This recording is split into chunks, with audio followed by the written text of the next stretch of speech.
Hello दोस्तों, कैसे हैं आप सब अच्छे ही होंगे। तो आपका स्वागत है रजनी साहित्य अकादमी में। और अगर आप मेरे चैनल पर नए हैं तो सबसे पहले सब्सक्राइब कीजिए और बेल आइकन ज़रूर प्रेस कीजिए, जिससे मेरा जो भी नया वीडियो आए उसका नोटिफिकेशन आपको सबसे पहले मिले। तो आज हम भक्ति काल से अत्यंत महत्वपूर्ण प्रश्नोत्तरी लेकर आए हैं और आप इसको अपने मॉक टेस्ट के रूप में लगाकर अपना मूल्यांकन कर सकते हैं। तो चलिए देर ना करते हुए हम अपने प्रश्नों की ओर चलते हैं। और पहला प्रश्न है, श्रद्धा और प्रेम के योग को किसने भक्ति का नाम दिया है? तो किसका? श्रद्धा और प्रेम के योग को किसने भक्ति का नाम दिया है? तो कौन है? हजारी प्रसाद द्विवेदी, रामचंद्र शुक्ल, डॉक्टर नगेन या फिर बच्चन सिंह। तो इसका आंसर आप अपने मन में चूज़ कर लीजिएगा कि आपका आंसर क्या है। तो मैं आपको बताती हूँ कि मेरे इसका सही आंसर क्या है। तो इसका सही आंसर है आचार्य रामचंद्र शुक्ल। अगला प्रश्न है, भगवान के प्रति अनन्यगामी एकांत प्रेम का नाम भक्ति है, कथन किस साहित्यकार का है? इसका ऑप्शन है गजानन माधव मुक्तिबोध, गणपति चंद्र गुप्त, हजारी प्रसाद द्विवेदी, रामचंद्र शुक्ल। तो इसका सही आंसर है हजारी प्रसाद द्विवेदी। अगला प्रश्न है, भगवान विष्णु को केंद्र में रखकर आराधना करने वाले साधक क्या कहलाए? तो भगवान को अपना आराध्य किसने माना है? नायनार ने, आलवार ने, ब्रह्म ने या फिर साहेब ने? तो इसका सही आंसर है, किसने माना है? आलवार ने। आलवार क्या थे? वैष्णव थे और नायनार थे शिव।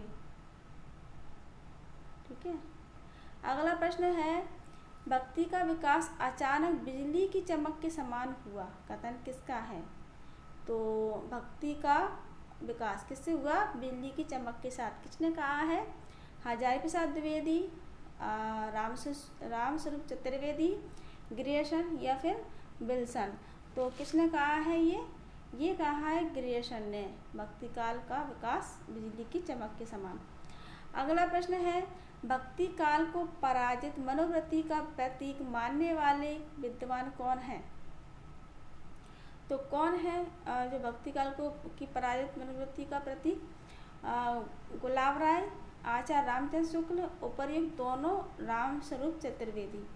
तो इसका सही आंसर है गुलाब राय ने भी माना है और रामचंद्र शुक्ल ने भी माना है। तो इसका सही आंसर है उपर्युक्त दोनों। अगला प्रश्न है, भक्ति काल को मुस्लिम की देन मानने वाले विद्वान कौन हैं? कौन है भक्ति काल को मुस्लिम की देन मानने वाले? आबिद हुसैन, हुमायूं, ताराचंद या फिर उपर्युक्त दोनों?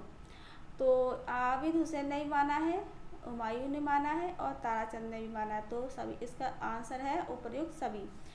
और ईसाई की देन किसने माना है? ग्रियर्सन ने। किसने माना है? ग्रियर्सन। ठीक है। अगला प्रश्न है, तपसी शाखा के संस्थापक कौन है?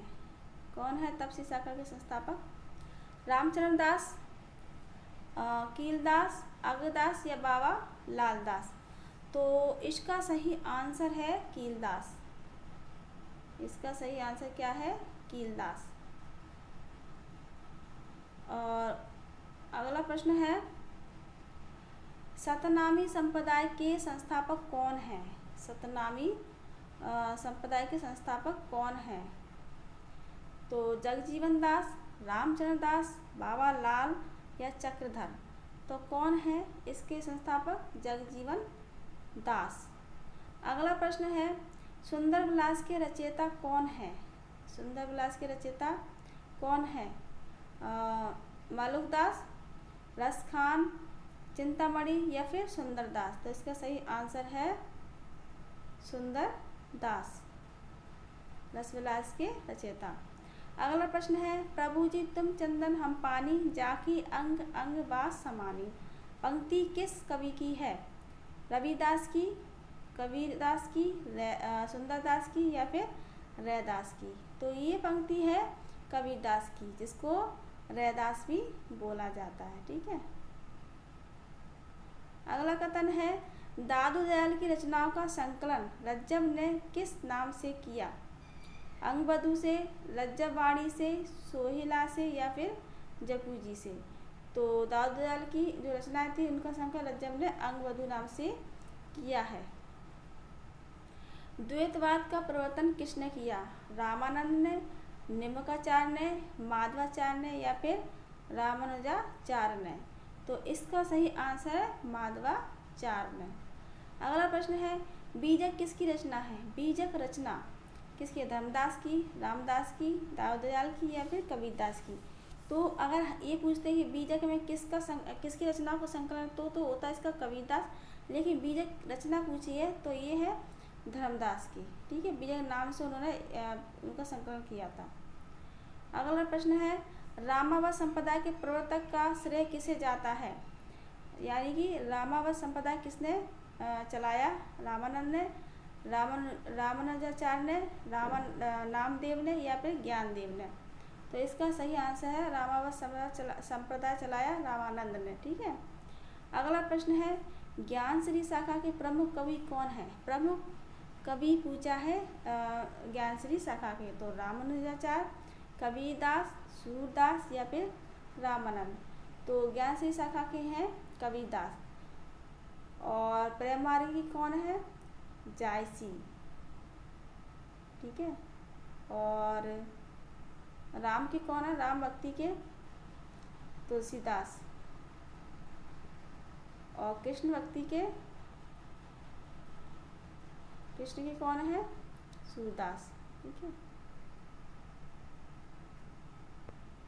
अगला प्रश्न है, कौन सा संत सगुण निर्गुण उपासक था? अर्थात सगुण भी था और निर्गुण भी था?